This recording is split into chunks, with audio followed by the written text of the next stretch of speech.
수고하고 무거운 짐진 자들아 다 내게로 오라. 얼마나 수고하고 무거운 짐진 자들이 우리가 짐진 자들입니다. 그죠? 예. 예전에 이런 얘기가 있었어요. 유명한 화가 두 사람이 평화라는 제목으로 그림 그리기 내기를 했어요. 유명한 화가 두 사람이 평화라는 주제를 가지고 그림 그리기 내기를 했어요. 얼마나 누가 더 평화를 잘 표현하느냐를 내기를 걸었는데 한 사람은 이렇게 그렸습니다. 잔잔한 호숫가에 버드나무 잎이 수면에 비치는 잔잔한 그림. 말하자면 강릉의 옛날에 경포대에는 달이 5개가 뜬다고 그랬어요. 바다에 뜨고 강에 뜨고 호수에 뜨고 술잔에 뜨고 님의 눈동자에 뜬다. 이런 말이 있어요. 달이 그렇게 5개나 뜨는 경포대. 그런데 또 한 사람은 어떻게 그랬냐면 깊은 산속 그 웅장한 폭포 그 옆에 험한 바위 옆 둥지에서 어미새와 새끼새가 편안하게 잠들어 있는 모습을 그렸습니다. 과연 어떤 것이 평화라는 이 참 웅장한 주제에 맞겠습니까? 두 번째 그림입니다. 옛날에 이런 동요가 있죠. 기찻길 옆 오막살이 아기 잘도 잔다. 이게 평화죠. 예. 잔잔한 게 아니고 풍파가 몰아쳐도 편안한 참 그 평화를 누릴 수 있는 그것이 진정한 하나님이 주신 복입니다. 예. 그래서 시편에도 나오죠. 23편 4절에 내가 사망의 엄침한 골짜기를 다닐지라도 해를 두려워하지 않을 것은, 그러니까 내가 지금 사망의 엄침한 골짜기를 다니고 있다는 거죠. 말하자면 그 상황이. 그렇죠? 그렇지 않은데 이런 말씀하실 리가 없죠. 내가 사망의 엄침한 골짜기를 다닐지라도 인생의 모든 고난과 환난 속에서도 주께서 나와 함께 하시니라. 주의 지팡이와 막대기가 나를 안위하시나이다. 세상에 어떤 고통과 갈등이 와도 그거를 한 걸음 더 앞으로 전진해서 그 넘어 있는 하나님의 손길을 우리가 알아가는 것이 신앙입니다. 예, 그래서 세상이 얘기하는 그 힐링이 아닙니다. 이것은 누구도 뺏을 수가 없고 세상이 방해를 할 수가 없는 진정한 기쁨이요 평강입니다. 예.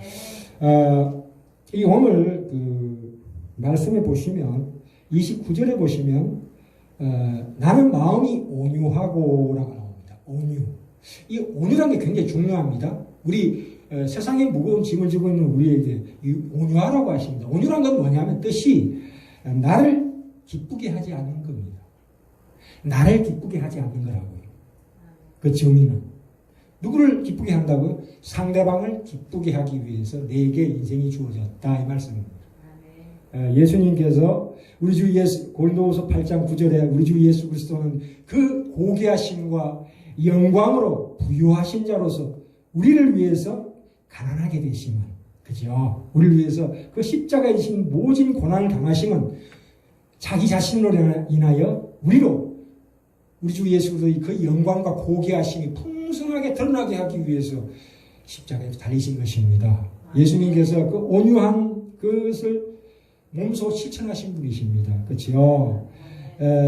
그래서 우리가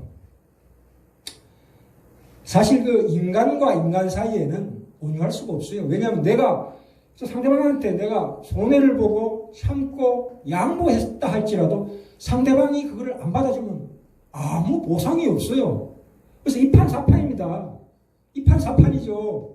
괜히 잘해줘봤자 나한테 돌아오는 게 없으니까, 보상이 없으니까 안 되는 거죠. 이게 온유할 수가 없어요. 세상 살아가는 방식은. 그러나 우리는 하나님 안에 있는 자녀들입니다. 누구를 향해서 우리가 신앙생활을 해야 됩니까? 상대방을 위한다는 것은 더 나아가서 하나님 앞에 행하는 행동이 되거든요. 내가 주 안에서 서로 묶어주신 우리 관계가 있을 거 아니에요.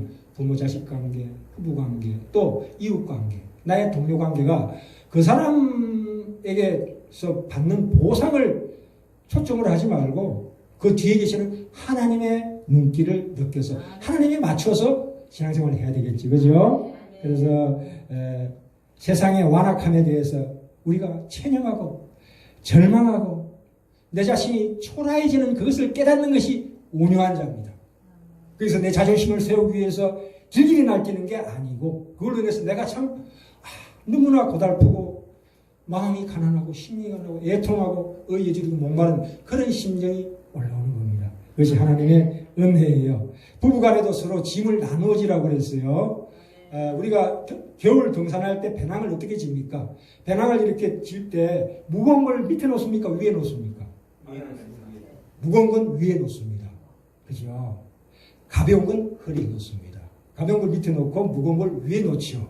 마찬가지로 부부간에도 내가 남편으로서 아내에게 짐을 3개만 주는 거죠. 나머지 7개는 내가 지는 거지요. 그렇죠? 서로 나누어지는 게 그겁니다. 내가 더 무겁게 지는 게 그게 진정한 짐지는 방법이에요. 바로 그 얘기예요. 지금 수가 무거운 짐자다 다 내게로 오라. 나는 마음이 온유하다. 그러니까 온유한 마음으로 내가 7가지 70%를 지고 상대방에 30%를 줘라 이거예요. 그게 온유한 거예요. 100% 할 수는 없어요. 우리 인간이 그렇게 할 수는 없어요. 그죠? 이걸 연습하라 이거예요. 안 되더라도 한 번씩 해봐라. 아멘. 9번 넘어져도 한 번 또 해봐라. 그러면 한 번 성공하면 된 거예요. 오늘 하루를 살아가면서 내일까지 생각하실 필요 없어요. 오늘 한 번이라도 내가 상대방을 위해서 짐을 지자 하는 생각을 가지는 그것이 바로 하나님이 기뻐하시는 거고 하나님께서 우리 속에서 그것을 키우려고 하시는 의도예요. 왜 그런 우리에게 슬픔과 고난을 주시냐면 그걸 네가 한번 체험해봐라 이거예요. 그런 삶 속에 다가오는 갈등이 없으면 이 멍에를 질 수가 없습니다. 그 다음에 온유한 건 말씀드렸고요. 이 온유하라는 것이 바로 우리가 구원의 가장 중요한 내용이 되어야 됩니다. 그게 근거가 돼야 돼요. 구원이라는 것은 그 속에 채우는 게 뭘 채우느냐 하면은 바로 이걸 채워야 돼요. 온유함을 채워야 돼요. 그게 구원받은 자의 증거예요. 그걸 연습하셔야 됩니다. 우리 삶 가운데 항상 이런 일이 많죠. 지고 살고 참고 살고 용서하며 사는 이 삶. 당장 안 되지만 그렇게 우리가 마음의 결단을 하시기 바랍니다. 이 바울이라는 사람이 얼마나 위대한 사람입니까? 바울의 이름이 처음에 이름이 사울이에요. 사울은 위대한 자, 큰 자라는 뜻이에요. 사울의 뜻이. 근데 바울이 다메섹 도상에서 예수님을 만나고 난 다음에 스스로 이름을 바꿔버렸어요. 뭘로 바꿨냐? 바울로 바꿨습니다. 바울은 나 같은 자, 작은 자라는 뜻이에요. 바울은 작은 자. 저도 하나님 앞에는 항상 작은 자입니다. 아멘. 소자입니다. 소자의 대표적인 인물이 우리 주 예수 그리스도. 소자에게 물 한 그릇 떠주는 것이 그 천국 가는 백성의 정상이죠. 그래서 저도 소자입니다. 작은 자예요. 그래서 여기 말씀은 뭐냐면 예수님이 우리의 짐을 대신 져주고 해결해 주신다는 얘기가 전혀 아닙니다. 내가 짐을 하나님 예수 앞에 발밑에 내려놓으면 예수님께서 대신 져주신다는 얘기 약속이 여기 없어요. 그 얘기가 아니고 마음 보셔요. 멍에를 매라. 그렇죠. 온유하고 겸손하니 온유를 말씀드렸고요. 나의 멍에를 매라 그랬지. 이 멍에란 게 뭡니까? 십자가예요. 멍에. 예수님이 지신 멍에가 십자가예요. 우리에게는 우리의 십자가가 있다 이거예요. 그렇죠? 그걸 잘 생각하시기 바랍니다. 자아, 내 자존심이라는 그 자아가 바로 져야 될 십자가입니다. 끊임없는 나의 자존심. 나의 자존심과의 싸움, 나와 나의 싸움이 바로 나의 멍에를 지는 거예요. 내 십자가를 지는 게 바로 내 자존심, 내세우는 자존심. 나만 기쁘게 하려고 하는 그 마음을 이 십자가를 져라 이거예요. 멍에를 내라. 그래서 내게 배우고 멍에를 말씀드렸고요. 그러면 어떻게 됩니까? 마음이 쉼을 얻으리라. 해결해 준다는 얘기가 아니고 네 마음이 쉼을 얻으리라. 그렇죠? 이는 내 멍에는 쉽고 내 짐은 가벼움이라 하시니라. 이 결론이 어디로 갑니까? 일로 갑니다.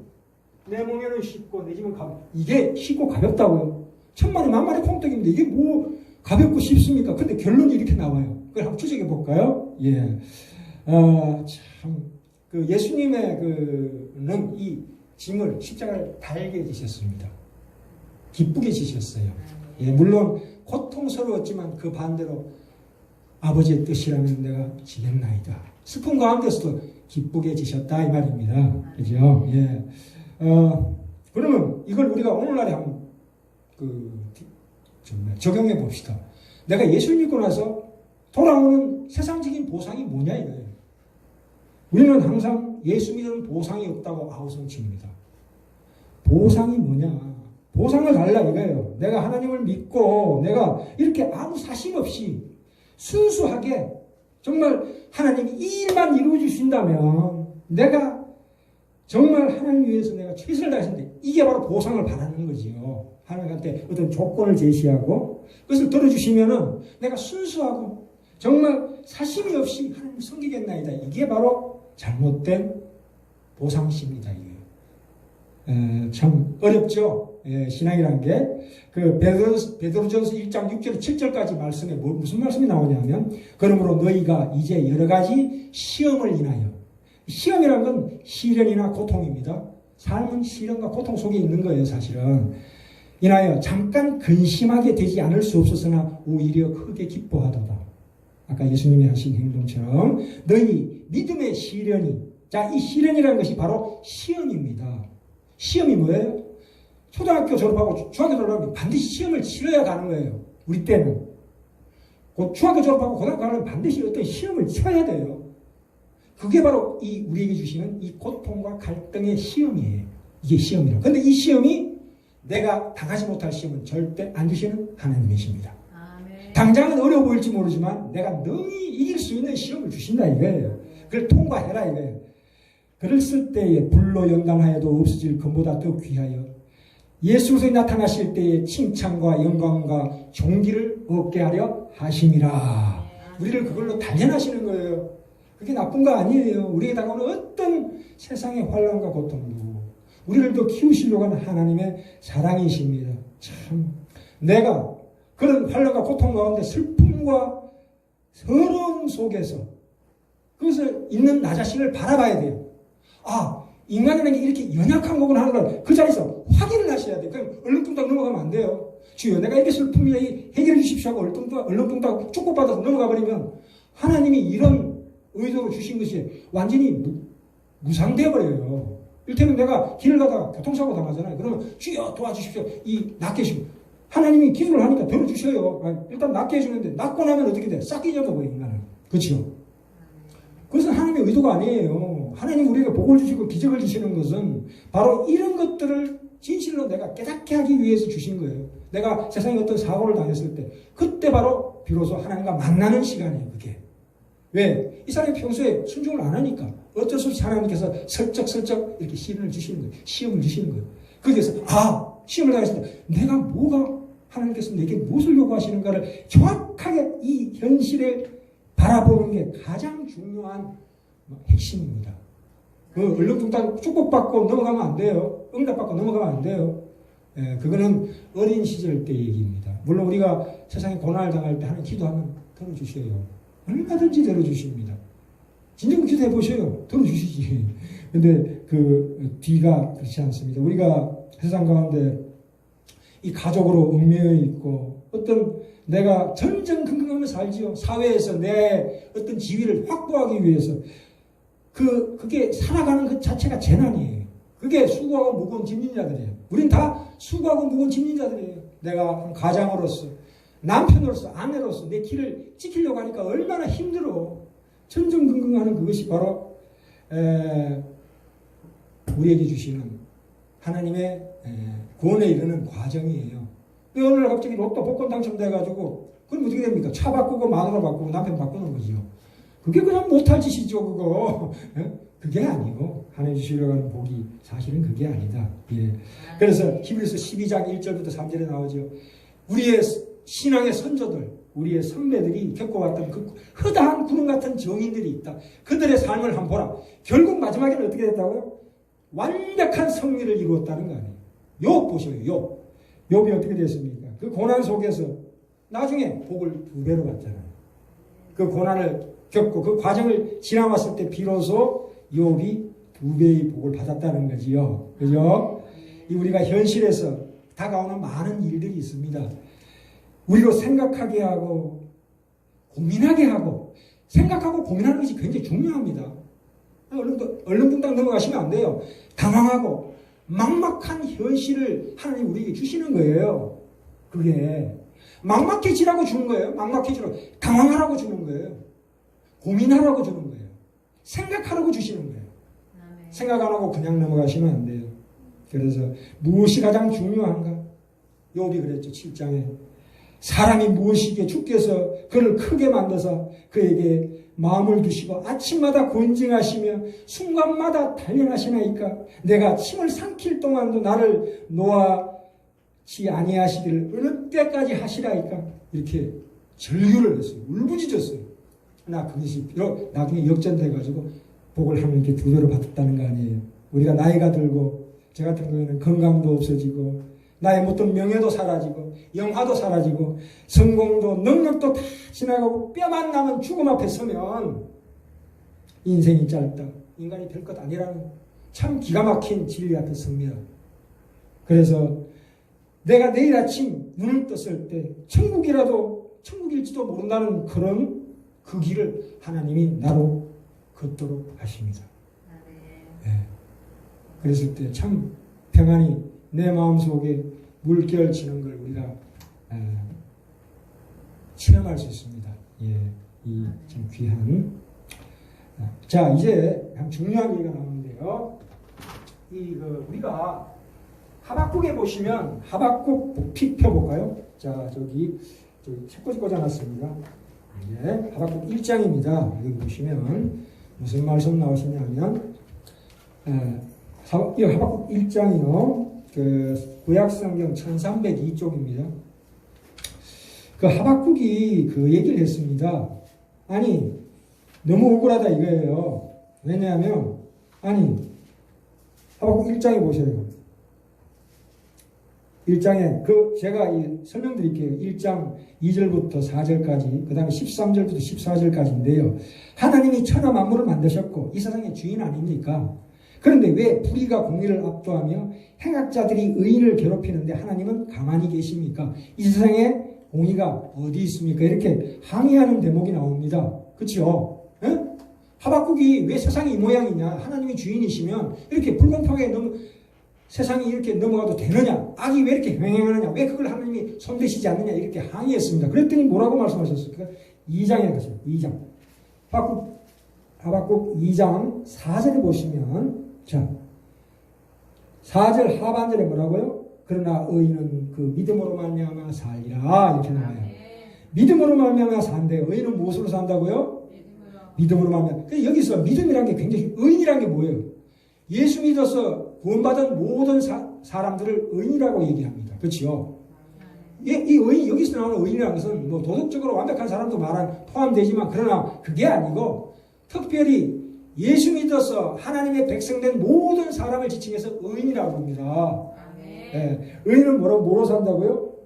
믿음으로 말미암아 산다. 자, 이 믿음이 여기서 믿음이라는 게 굉장히 중요한 대목입니다. 항상 이때까지 제가 그 구원의 3단계와 그 성령사의 3단계를 통해서 믿음에서 자꾸 두 가지가 있다 계속 말씀드렸습니다. 자, 믿음이라는 것은 사랑 가운데 믿음이 있는 거예요. 내가 동물을 사랑한다? 그거는 아니죠. 동물이 나를 사랑한다? 그건 참 불완전한 거예요. 인간과 인간 간의 얘기예요, 지금 믿음이라는 게. 인격과 인격과의 관계라는 거죠. 이 믿음이라는 게 반드시 그렇습니다. 인격과 인격의 관계에 반드시 믿음이 오는 거예요. 여기 뭐가 들어가요? 사랑이 들어가야죠. 사랑하는 사람 가운데서 서로 믿는 거 아니에요. 사랑 안에 사랑이 있어야 서로 인격적으로 믿음이 오가는 거죠. 그럼 마찬가지로 하나님과 우리 관계도 마찬가지예요. 그래서 믿음과 사랑이 같이 가는 거예요, 지금. 자, 보세요.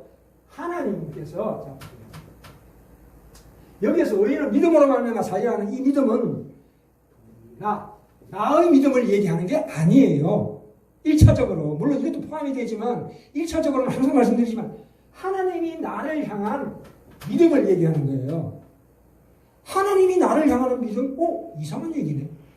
내가 하나님을 믿는 믿음은 아니고 그건 나중에 여기 포함이 되지만 그건 2차적인 얘기예요. 그거는 하나님이 나를 사랑하는 그 믿음이에요. 하나님이 나를 믿음으로 바라보신다. 이거예요. 사랑하는 관계 아니에요. 자기 자녀를 믿음으로 나를 바라보신다. 이 믿음이에요. 하나님이 믿음을 얘기하는 거 이게. 그러면 우리가 하나님께 뭐 보상을 원하죠. 하나님 예수 믿는 보상이 뭡니까? 물을 줄 때 내가 내 보상이다. 이거 아니에요. 내가 하나님 본인이 너의 보상이다 이거예요. 이 말을 못 알아듣는 거라고 이게 자꾸. 로마서 1장 17절에 나오죠. 복음에는 하나님의 의가 나타나서 믿음으로 믿음에 이렇게 한다. 믿음 하나님 믿음에서 믿음으로 나의 믿음으로 이렇게 결과가 주어진다는 거지요. 하나님 믿음이 먼저예요. 하나님 우리를 향하신 믿음, 아브라함에게 주신 믿음. 아브라함이 우상을 섬기고 있을 때 하나님이 찾아오셔서 하나님이 아브라함을 믿는 믿음을 그렇게 부어주셨어요. 그게 믿음이에요. 그랬을 때 이 아브라함이 하나님의 응답받고 계속 신앙생활 하나 가운데 나의 믿음이 또 서서히 결과되는 거죠. 이건 결과예요. 하나님이 우리를 믿는 행동을 했을 때 그 나에게서 나오는 믿음은 그 결과예요. 하나님이 나를 믿음에 대한 나의 반응이 바로 우리의 믿음이에요. 여기서 얘기하는 의인은 믿음으로 말미암아 살리라 하는 것은 1차적으로 내 믿음이 아니에요. 이 오해하시면 절대 안 돼요. 그럼 믿음 없는 사람 다 죽으라는 얘기예요? 나 겨자심 하나 믿음밖에 없는데 어떻게 믿음으로 삽니까? 황당한 얘기가 그게 아니고 하나님이 우리에게 주시는 그 믿음으로 살아라 이거예요. 그래서 신자된 보상은 뭡니까? 하나님 당신이십니다. 그랬을 때 하박국서 3장에 나오잖아요. 뒤에 나중에 읽어보셔요. 3장에 우리가 잘 아는 말씀이죠. 비록 무화과 나무가 무성치 못하며 포도나무에 열매가 없으며 감람나무에 소출이 없으며 밭에 식물이 없으며 우리의 양이 없으며 외양간에 소가 없을지라도 나는 여호와를 인하여 즐거워하며 나의 구원의 하나님을 인하여 기뻐하리로다. 욥이 본 게 이거예요. 하나님이 내가 뭔가 잘하면 복 주고 못하면 벌 주는 하나님으로 알고 있었는데, 그래서 이때까지 신앙생활을 그런 식으로 했는데 알고 봤더니 나의 행위하고는 전혀 상관없는 하나님이 나를 향하신 무한대한 사랑이구나. 깨닫지요? 안 그렇습니까? 네. 아니 그 감격에 이런 사랑이 있다니 놀라는 거지요. 그 감격과 환희가 속에서 터져나오는 거예요. 그냥 이건 말릴 수가 없는 거예요. 진짜 말릴 수가 없어요.